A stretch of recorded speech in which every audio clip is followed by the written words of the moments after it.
Souvent quand je rencontre des gens pendant mon tour du monde, je leur pose la question pourquoi tu fais le tour du monde? Quel est le but? Est-ce que tu pars parce que tu veux juste découvrir les cultures des gens? Est-ce que tu pars parce que tu veux fuir quelque chose? Est-ce que tu pars parce que tu veux te découvrir? Tu as besoin de réfléchir, quel est ton but? Et naturellement je me suis posé aussi cette question-là, quel est mon but pendant ce voyage? Je crois que moi j'ai pas envie de voyager sans but précis. Tu sais, voyager juste pour aller de point en point, pour prendre du temps, pour... comme on dit dans le milieu des backpackers, pour chiller, c'est-à-dire juste faire rien et profiter de l'instant.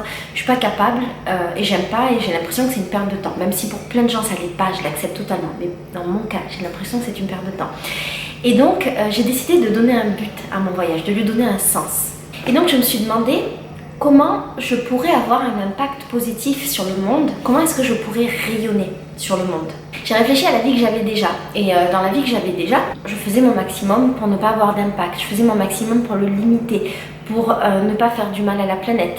Par exemple, je n'utilise plus de produits chimiques industriels depuis des années, je n'achète plus de vêtements depuis 6 ans. Je n'ai pas utilisé de shampoing depuis 4 ans. Je mange uniquement bio, uniquement local. Je suis en mode zéro déchet. Je partage toutes mes initiatives sur internet, avant sur mon blog. Je fais le tour de France l'été pour pouvoir partager ces initiatives-là avec toutes les magnifiques personnes qui suivent ma chaîne. J'organise des événements, je fais des conférences, j'écris des livres. C'est ma manière à moi de rayonner, tu vois, ma manière de dire j'essaie de ne pas avoir d'impact négatif sur le monde et j'essaie de créer quelque chose de positif.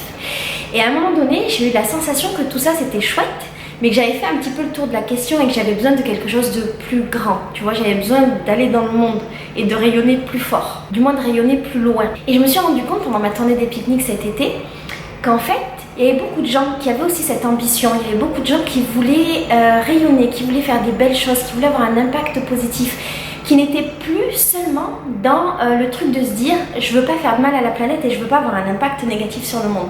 Ça c'est vachement chouette, mais il y a un moment donné où tu as envie de plus. Et donc ils cherchaient des solutions, ils étaient dans le comment.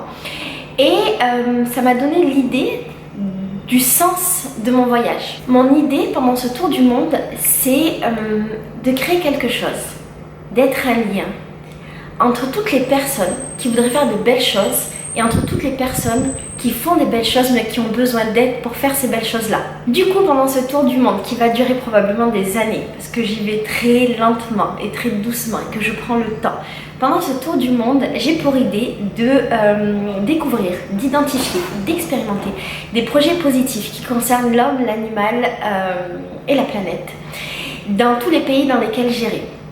Mon idée, c'est de les trouver et de passer du temps dans ces projets et de voir si ces projets sont des projets qui sont intéressants ou pas. Je pense qu'il n'y en aura pas beaucoup qui ne le seront pas, mais je peux avoir des mauvaises surprises. Donc d'identifier si ce sont de bons projets. Et j'ai pour idée d'en faire des vidéos, de partager ces projets, de partager ces initiatives et surtout de partager l'idée des belles personnes qui sont à la base de ces initiatives-là. Et mon idée principale, c'est que si ces projets vous intéressent, je puisse vous donner directement des contacts, directement des manières de rentrer en communication avec les gens qui sont à la base de ces projets pour que si vous ayez envie de vous investir, vous puissiez avoir directement des liens. Parce que je me suis rendu compte pendant ce voyage que c'était très difficile finalement de trouver des projets intéressants quand on est loin. Quand on est sur place, c'est facile. C'est facile de prendre le temps, de discuter avec les gens, de s'intéresser. J'ai compris aussi que c'était facile de trouver des gros projets dans des grosses ONG, mais que c'était pas forcément la meilleure idée parce qu'il y avait plein de petits projets hyper intéressants avec des magnifiques personnes sur place.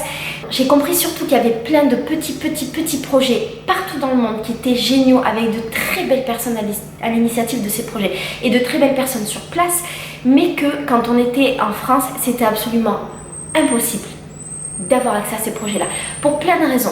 C'est très facile de trouver des ONG, c'est très facile de trouver des gros projets, des trucs organisés, mais d'avoir accès à un petit projet qui, mettons, est dans une favela de Rio, qui n'a pas de site internet, qui a à peine une page Facebook par exemple, c'est impossible. D'aller au fin fond de l'Inde, trouver un petit projet qui aide des animaux, c'est impossible. Et donc, je me propose d'être le lien entre ces petits projets et vous, de vous aider juste à y avoir accès, de vous dire si oui ou non vous pouvez avoir confiance en ces gens-là. Ce que j'ai envie de faire également, c'est d'essayer de monter des projets pour aider ces personnes. Je me suis rendu compte que souvent les associations locales dans les pays dans lesquels j'allais avaient besoin d'aide. Cette aide, elle peut être matérielle, elle peut être financière ou elle peut être humaine. Souvent, ils ont besoin, par exemple, d'un tout petit peu d'argent, de petites sommes qui pour eux sont énormes et qui pour nous sont ridicules. Ils ont besoin de 500 euros, de 1000 euros, de 1500 euros pour pouvoir monter un projet de A à Z. Ils ont besoin de moyens matériels. Les moyens matériels, ça peut être des ordinateurs qui pour nous sont des vieux ordinateurs, mais pour eux ce sont des sources de communication qui sont énormes. Et par exemple hier j'étais dans une, alors c'était pas une favela, c'était une communauté, parce qu'en fait ici ils distinguent les communautés des favelas. C'est un petit peu le même principe, sauf que les communautés sont mieux organisées peut-être, ou plus aidées, du moins plus aidées que les favelas et moins pauvres. J'étais dans une communauté et j'ai visité une dame qui a un projet génial, qui fait de l'éducation sexuelle et de l'éducation auprès des enfants, et en fait elle forme des adolescents pour pouvoir donner des cours à des enfants et elle leur permet d'avoir accès à un diplôme. C'est absolument génial et je vais passer du temps dans cette communauté. Et cette dame par exemple, elle a besoin de volontaires qui puissent venir dans sa communauté et qui puissent passer 1 semaine, 2 semaines, 3 semaines pour apprendre des choses aux enfants, pour apprendre des choses aux adolescents, pour que ces adolescents puissent ensuite les apprendre aux enfants. Et si jamais toi tu viens au Brésil et que tu as envie d'aider, que tu as envie de faire des choses concrètes, et bien grâce aux vidéos que je vais produire, tu auras un contact direct avec cette dame par exemple, ou avec d'autres projets. Voilà, c'est mon but. Mon but c'est de mettre en avant, mettre en lumière des projets cool, de créer des liens avec toi et de te permettre de soutenir ces projets. Et soutenir ces projets, ça peut être par exemple investir un peu d'argent dans ces projets, 5 euros, 10 euros, s'il y a des besoins financiers, envoyer du matériel, s'il y a des besoins matériels, venir sur place, s'il y a des besoins sur place. Et j'ai pensé à une autre manière aussi de soutenir les projets. J'ai idée également de créer des chaînes YouTube pour les jeunes que je vais rencontrer dans les favelas ou dans les communautés ou dans les différentes associations, parce que je me suis rendu compte que pour beaucoup de jeunes, avoir une chaîne YouTube c'était quelque chose d'exceptionnel et que ça avait l'air d'être quelque chose de compliqué, alors que c'est pas du tout compliqué, du tout. Et dans les favelas, et j'étais dans une autre favela il y a quelques jours, et dans les favelas, les jeunes n'ont pas forcément de moyens de communication, parce qu'en fait, ils ont la sensation de ne pas être existants. Et pour te donner l'exemple du Brésil encore, le gouvernement brésilien fait en sorte de leur faire croire qu'ils n'ont pas de place dans cette société, qu'ils n'ont pas de voix. Et YouTube, c'est un moyen de communiquer avec le monde entier. Donc, mon but, c'est d'aider ces jeunes-là à créer des chaînes YouTube, à communiquer, à avoir du contenu. Et une manière de les soutenir, ça peut être simplement de regarder leur contenu, de le commenter, de le partager. Ça peut être d'interagir avec eux. Il y a plein de manières de soutenir des projets positifs. Du coup, voilà mon grand projet de ce tour du monde qui va durer des années. En conclusion, j'espère de tout mon cœur que ce projet va te plaire. Moi, je suis ravie. Je vais pas faire que ça pendant mon voyage. Je vais aussi profiter, je vais aussi travailler, je vais aussi faire mes vidéos habituelles. Il n'y a rien qui change. C'est juste quelque chose en plus. Et je vais continuer mes autres projets. J'ai plein d'autres projets secrets qui vont apparaître dans quelques temps. J'ai continué tous mes projets. Mais je suis heureuse de donner un sens à ce voyage. Je suis heureuse d'avoir l'impression de servir à quelque chose, d'avoir l'impression que ce que je fais ça a un sens. J'ai l'impression de base que ce que je fais au quotidien ça a un sens parce qu'il y a YouTube et parce que tu es là. Mais là, c'est quelque chose en plus. Et ça me rend vraiment heureuse. Si jamais tu as des questions, n'hésite surtout pas à me les poser dans la barre de commentaires, j'y répondrai avec un immense plaisir. Et pour que tu puisses identifier ces vidéos-là qui parleront de projets positifs, je pense que je mettrai un cœur orange. Je te donne jamais mes codes couleurs, mais là je te le dis comme ça, ce sera plus simple. Et au moins si tu veux pas du tout entendre parler des projets positifs dans le monde, cœur orange, c'est des projets positifs. Si tu connais des vrais projets dans le monde, dans les pays où je suis, surtout n'hésite pas à me contacter. La plupart des trucs que j'ai découverts, c'était des abonnés qui m'ont dit « Hey Laetitia, je suis dans une asso dans tel pays, rejoins-moi, c'est chouette, machin ». Et je les ai rejoints et c'est devenu des potes, voire des amis et c'était génial. Donc c'est une manière de m'aider, me parler de projets que tu connais vraiment, pas des projets d'un tel, des projets que tu as testés dans des pays où tu as été ou des pays dans lesquels tu es encore. Ça peut être chouette.